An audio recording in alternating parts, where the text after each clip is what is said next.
नमस्कार, प्रणाम, होली के राम राम।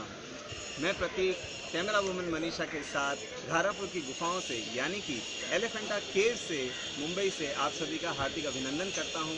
होली के इस अवसर पर मैं ये शुभकामना करता हूं कि आपके मन में, आपके परिवार में कष्टों की होलिका जले और आनंद का पहला अर्थ सदा फूले फले। एक कवि होने के नाते मेरा ये फर्ज है कि इस शुभ अवसर पर, इस हास्योल्लास के अवसर पर कुछ हास्य के पल आपको देता जाऊं। और हास्य परिस्थितियों में छुपा होता है, जिसे ढूंढ कर निकालना एक कवि की कला है।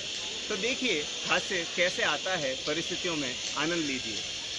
सोचिए कि एक काली चमचमाती सड़क पर एक गबरू नौजवान अपना काला जैकेट पहनकर, काले ट्राउजर डालकर और काले ऊंचे बूट लगाकर अपनी काली 1100 सीसी की बाइक पर दनदनाता हुआ 120 की स्पीड में दौड़ा जा रहा है और दूर कहीं एक गोरी आधुनिक वस्त्रों वाली लड़की काला चश्मा पहने हुए लिफ्ट मांगने के लिए उसे इशारा करती है। लड़का अपनी बाइक पर ब्रेक मारता है और बाइक कई मीटर तक अपने अगले एक पहिए पर चलते हुए धपाक से लड़की के पास आकर रुकती है। लड़का अपना हेलमेट उतारता है, लड़की उसे मुस्कुराकर देखती है और लड़का कहता है कि डीटीसी की बस समझ रखी है कि आर खड़ी होगी अठे बावड़ी की जान, ओछा ओछा कपड़ा पहन के माँ बाप को नाम काट रही है, जब के देख रही है दीदा फाड़ फाड़ झट्टी कर चाल। देखा, ऐसे उत्पन्न होता है हास्य परिस्थितियों में। परिस्थितियाँ मेरे साथ भी बहुत हुई, खासकर जब शुरुआती दौर में मैं अंग्रेजी सीख रहा था। विद्यालय में कुछ ऐसी ऐसी घटनाएं होती थी कि सुनकर आपके ठहाके रुकेंगे नहीं। गुरुजी पूछ लिया करते थे कई सवाल और मेरे होते थे अनोखे जवाब। जैसे एक बार गुरुजी ने पूछा, बताओ मैं एक लड़का हूँ तो अंग्रेजी में क्या कहेंगे? तो मेरा जवाब था, गुरुजी माई इज़ अ बॉय। गुरुजी ने कहा, बेटा माई इज़ अ बॉय नहीं, आई एम अ बॉय होता है। तो मैंने कहा, गुरुजी इसमें इज तो आया ही नहीं। अब गुरुजी बेचारे क्या करते, गुरुजी कभी न कभी कुछ न कुछ अलग अलग तरह के सवाल पूछ लिया करते थे। गुरुजी ने एक बार पूछ लिया, बेटा बताओ इनकन्वीनियंस का अपोजिट क्या होता है? हाँ, मैंने भी कह दिया, गुरुजी ये तो बहुत सिंपल है, इनकन्वीनियंस का अपोजिट हुआ आउट कन्वीनियंस। गुरुजी ने हमेशा ताली मेरे गाल पे ही बजाई है। खैर एक बार मैंने भी गुरुजी की परीक्षा ले ली। मैंने कहा, गुरुजी आप बड़े अंग्रेजी के विद्वान हो, आप बताओ चट्टान तारा किसको कहते हैं? गुरुजी चक्कर में पड़ गए, सवाल मेरा था, गुरुजी से जवाब मुमकिन न था। बोले तू ही बता दे। मैंने कहा, गुरुजी चट्टान तारा होता है रॉक स्टार। उसके बाद में गुरुजी की चप्पल और मेरे बीच में रेस लगी बड़ी जोरदार। अच्छा, जैसी मेरी अंग्रेजी, मेरी गर्लफ्रेंड की भी गत वैसी थी। मैंने उसको एक बार कहा कम क्लोज, वो आई, दरवाज़ा क्लोज करके चल दी। ऐसे ही होता है। खैर ये तो रही मेरी अंग्रेज़ी की बात। उसके बाद में अंग्रेज़ी ठीक ठाक हो गई, लेकिन तब तक मैं कवि बन चुका था। तो कवि के बारे में आप सबने सुना ही होगा कि जहाँ न पहुँचे रवि वहाँ पहुँचे कवि। तो कवि की कल्पना के कुछ किस्से आपको बताता हूँ। 1970 के दशक में ब्लैक एंड वाइट फिल्मों के ज़माने में एक गाना आया था कि जहाँ मैं जाती हूँ वहीं चले आते हो। अब कवि की कल्पना देखिए आप, 1970 के दशक में कवि की कल्पना कि जहाँ मैं जाती हूँ वहीं चले आते हो। जीपीएस की कल्पना की है कवि ने, समझे, जीपीएस की। और उसके अगली लाइन, चोरी चोरी मेरे दिल में समाते हो।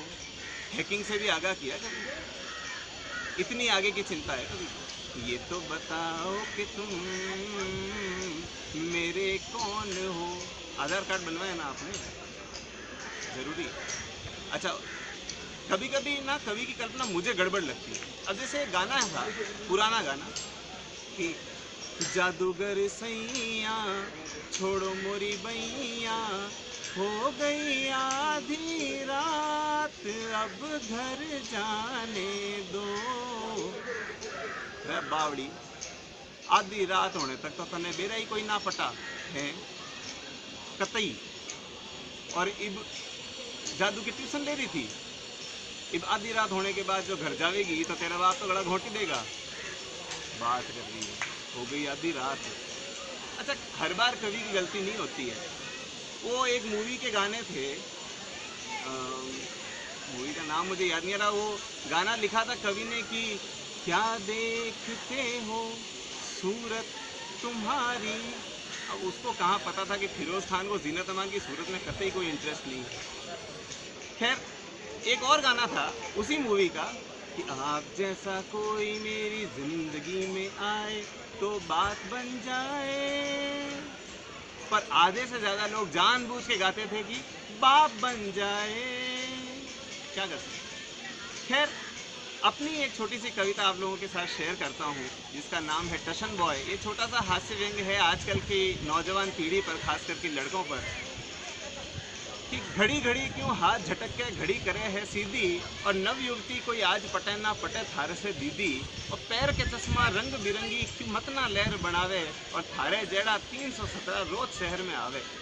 ढीली पड़ती दोरी दोरी पहने आ जो पेंट, माँ बापा की इज्जत का लगवा दी जो टेंट, और इतर लगाने क्यों इतरे है छोरी को सो लागे, रोटी खावो हो के यूरिया फसल बिगड़ गई आगे।